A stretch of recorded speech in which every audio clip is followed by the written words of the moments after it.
Hi, this is Elida Roxana 12, and today I'm going to be talking to you about another CCRN tip, and that is EKGs and locations of MIs. When I was studying for the CCRN, I'm still studying for the CCRN, I noticed that in some of my test questions, the ECG, the leads, were not labeled. I panicked a little bit because usually they are, but I have a really simple way of just remembering everything. And the leads are pretty much laid out in numerical order. You just have to know what's where. So on the left hand side of the ECG, you'll notice that you have your first set of leads, and they go from ascending to descending. You have V1, Roman numeral 1, Roman numeral 2, and Roman numeral 3. And like I said, it starts from top to bottom. So we're going vertically here with the order of the numbers. In the very middle of the ECG, you have your AVR, AVL, and AVF. Just remember that in your AV leads, it's from descending order alphabetically. R, L, and F. Now,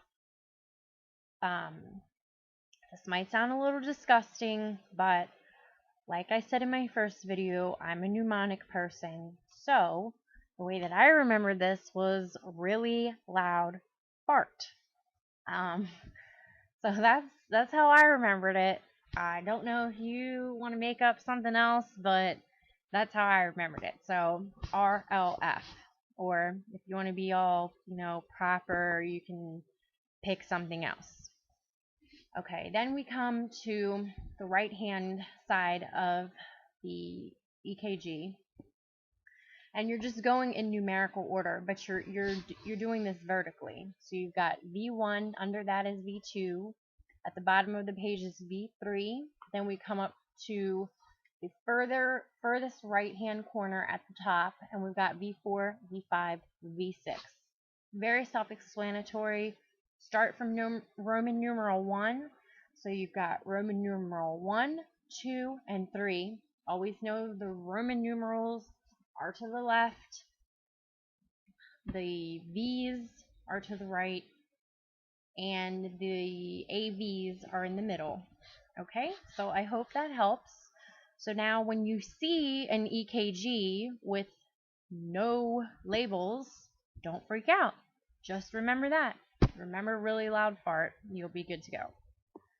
Okay, one of the focuses on the practice questions that I had in my study materials are, they are going to want you to look at an EKG, look at ST segment elevation, Q waves, or large R waves, but mostly you're going to see the ST segment elevation.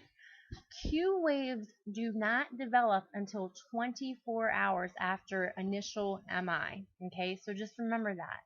You might not always see Q waves, but if you see that ST segment elevation, and obviously if you have a troponin of over 1.4, that usually suggests an MI.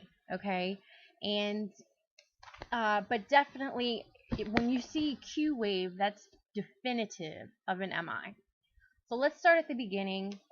I'm going to have some more little mnemonics here for you, and okay, so I don't know why, but I use basketball players to help me remember this. Alright, so these are areas of the heart and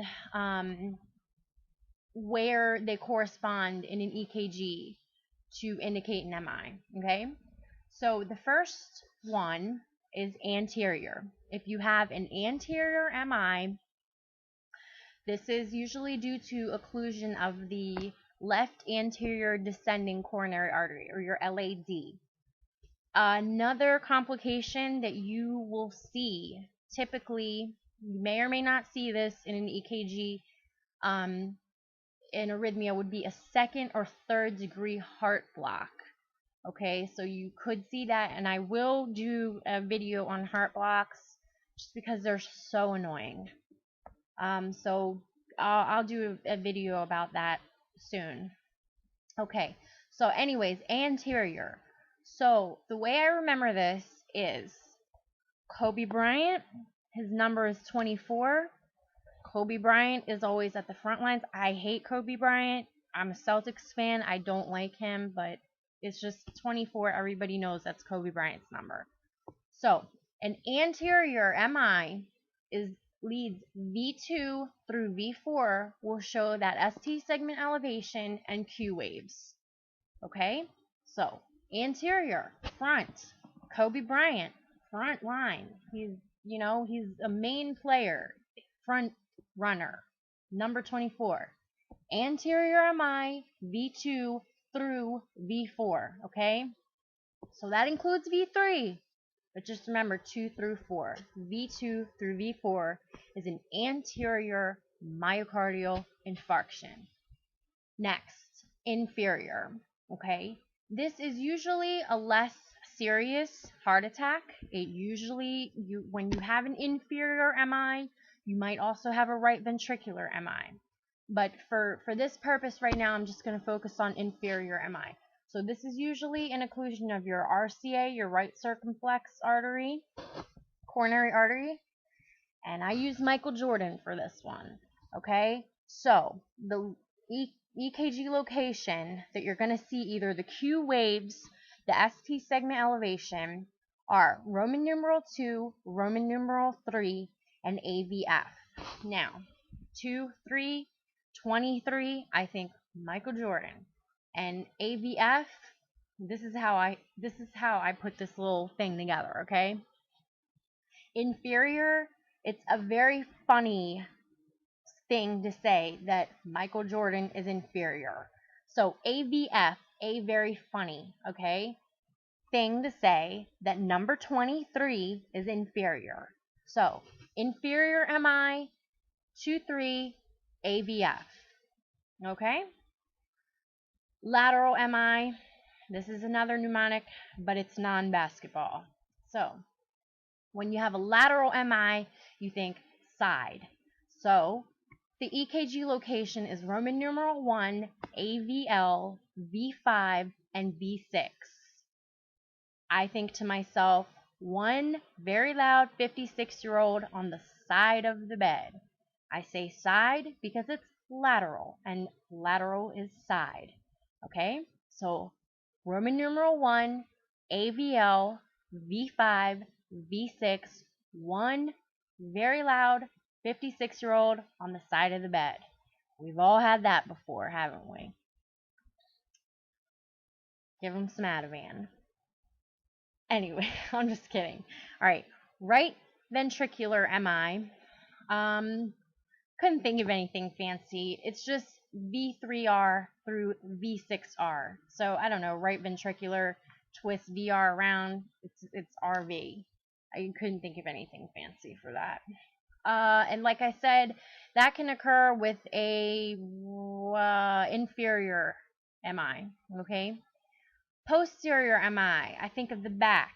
It's V1 and V2. So you have two butt cheeks, 1 and 2. Sounds kind of nasty, but you know what?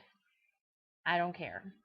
And the next one is a septal MI, and where you're going to see the Q waves and ST segment elevation is right there in V1. And you just think septal in the middle. Your septum is just one long separation. Septal, okay? Oh, and I forgot to mention, in the posterior MI, you're not going to see any ST. Well, here it just says you're going to see a large R wave in my study materials. So I hope that helped. If you have any questions or comments, just let me know. I'll be posting another video about heart blocks, and I will try to post it sooner. Okay? Thank you so much.